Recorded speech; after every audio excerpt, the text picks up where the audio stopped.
గౌరవ తెలుగుదేశం పార్టీ జాతీయ అధ్యక్షులు చంద్రబాబు నాయుడు గారికి, గౌరవ పాలిట్ బ్యూరో సభ్యులకి, గౌరవ శాసన సభ్యులకి, సీనియర్లకి, జూనియర్లకి, రాష్ట్ర ప్రజలకి, ముఖ్యంగా నాకు ప్రాణ సమానమైన తెలుగుదేశం పార్టీ కార్యకర్తలకి నా హృదయపూర్వక నమస్కారాలు.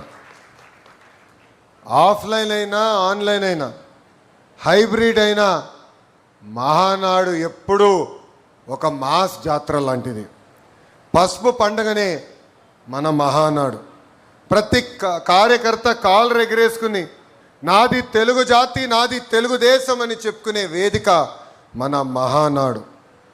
నేషన్ ఫస్ట్ అనేది తెలుగుదేశం పార్టీ విధానం.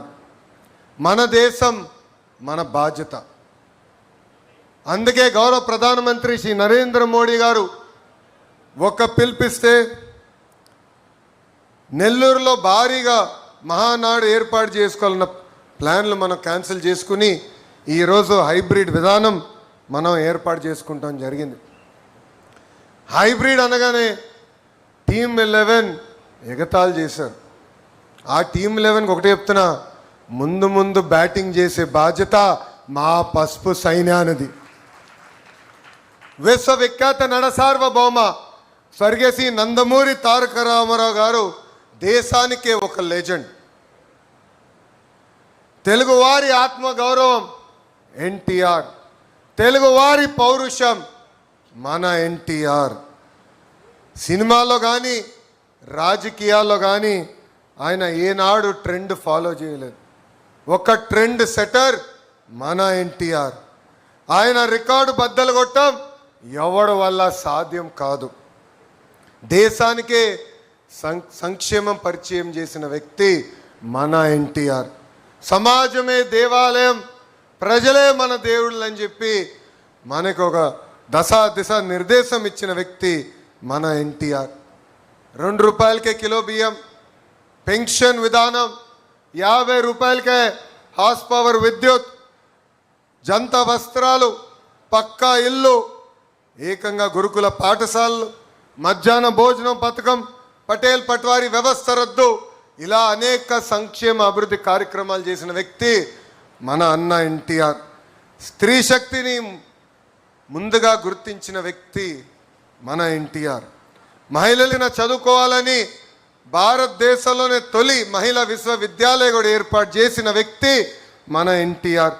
ఇంకా మహిళలు కూడా రాజకీయాలకు ప్రోత్సహించి రిజర్వేషన్ కూడా ఇచ్చిన వ్యక్తి మన ఎన్టీఆర్. ప్రపంచంలో ఎక్కడికి వెళ్ళినా 3 అక్షరాల పేరు చెప్తే తెలుగు జాతి ఆనందపడుతుంది, తెలుగు జాతికి గుర్తింపు వచ్చింది. ఆ 3 అక్షరాలు ఏంటి?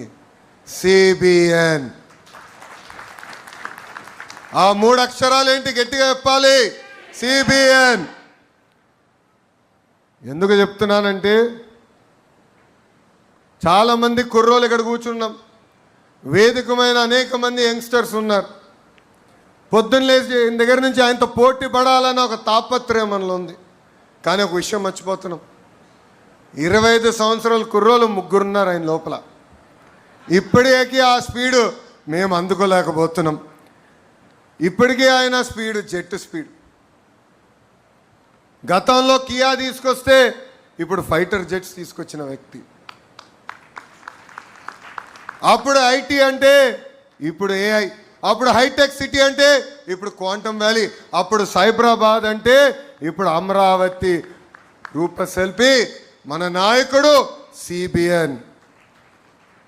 భవిష్యత్తును ఎప్పుడు ముందుగా చూసే విజనరీ మన నాయకుడు సిబిఎన్.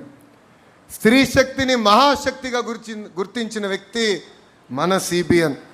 మహిళలకు విద్యా ఉపాధి అవకాశంలో 33% రిజర్వేషన్ అందించిన వ్యక్తి మన సిబిఎన్. డ్వాక్రా సంఘాల ద్వారా మహిళలకి ఆర్థిక స్వాతంత్రం కూడా కల్పించిన వ్యక్తి మన సిబిఎన్.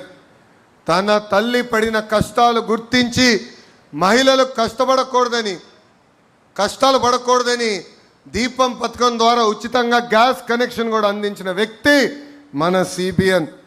మహిళల్ని బస్ కండక్టర్లుగా బస్సు డ్రైవర్లుగా కూడా నియమించిన వ్యక్తి మన సిబిఎన్. దేశంలోనే తొలి స్పీకర్గా ప్రతిమా భారతి గారిని కూడా నియమించిన గొప్ప వ్యక్తి మన సిబిఎన్. ఎవడైనా మహిళల జోలికి వస్తే తోలు తీస్తానని చెప్పిన వ్యక్తి కూడా మన సిబిఎన్. ఈ మధ్యన చూస్తున్నాం మహిళల జోలికి వెళ్తే ఏమవుతుందని. అర్థమైందా రాజా?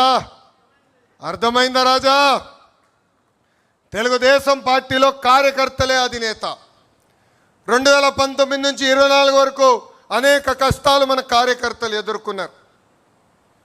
బయటికి రాకుండా తాళగట్టిన రోజులు, ఒక పోరాటం చేస్తే దొంగ కేసులు పెట్టిన రోజులు. ఏకంగా మీ లోకేష్ పైన 23 కేసులు పెట్టారు. వేదిక మీద నాయకులందరి పైన కేసులు పెట్టారు. కానీ ఆనాడే చెప్పాం, మాట తప్పం మడిమ తిప్పాం, మేము తగ్గేదే లేదని ముందరికి నడిచాం. మనందరం చూసాం, మెడపై కత్తి పెట్టి వాళ్ళ నాయకుడికి జై కొట్టమంటే జై తెలుగుదేశం, జై చంద్రబాబు అని చెప్పి ప్రాణాలు కోల్పోయాడు తోట చంద్ర. ఈరోజు నేను గర్వంగా చెప్తున్నా, తోట చంద్ర కొడుక్కి ప్రభుత్వం ఉద్యోగం ఇచ్చిన ఘనత కూడా మన ఎన్డీఏ ప్రభుత్వాన్ని. నామినేషన్ పత్రాలు లాక్కుని దాడి చేస్తే మీసాలు మిలేసి తొడగొట్టాడు మన అంజిరెడ్డి తాత.